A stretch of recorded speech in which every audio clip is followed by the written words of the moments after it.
A poised and polished Melania Trump shared just how much she is loving her new life in the nation's capital in her first major interview since her husband was sworn into office back in January. The First Lady spoke with Fox and Friends host Ainsley Earhardt in a segment that was filmed on Thursday during the annual Congressional picnic, and revealed that she could not be happier just 2 weeks after moving into the White House with son Barron. "We are enjoying it very much," Melania said of her time thus far at 1600 Pennsylvania Avenue. When asked how her 11-year-old son was handling the move, Melania said, "He loves it, yes, all settled. He loves it here." Melania and Barron made the move to Washington, D.C. soon after President Trump's youngest son finished school for the year in Manhattan. Barron will be attending St. Andrew's Episcopal School in Potomac, Maryland come September. He skipped out on the Congressional picnic Thursday, however, which is held each year on the White House lawn.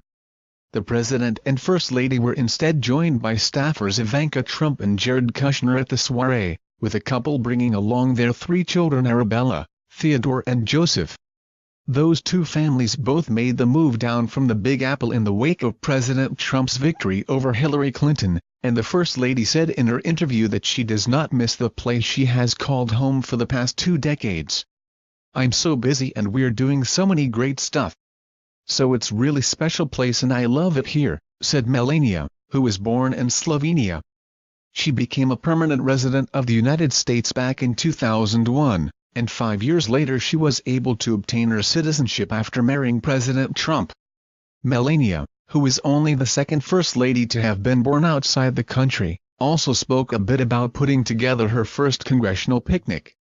"Tonight, it's a great picnic, Congressional picnic with all of us getting together," said Melania.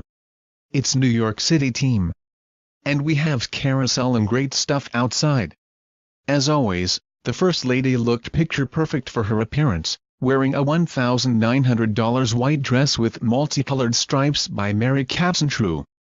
The Greek-born designer was also a favorite of Michelle Obama during her years in the East Wing.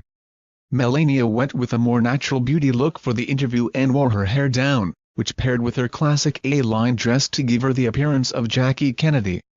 It was 55 years ago that Jackie gave her first interview in the White House.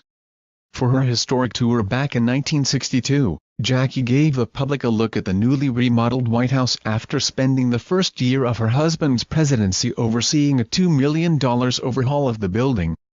CBS aired the special on Valentine's Day and featured the then First Lady front and center while President John F. Kennedy made only a brief cameo towards the end of the hour-long segment. Melania's interview with Fox and Friends was far briefer and toned down, of course, while only being filmed in the largely nondescript map room of the White House. It was also more Melania who made a cameo in the interview, with a majority of the time being taken up by President Trump as he talked about healthcare, James Comey and what he believes are his biggest accomplishments since taking office. The First Lady, who was asked just 4 questions during the 20-minute interview, smiled and nodded along approvingly as her husband spoke.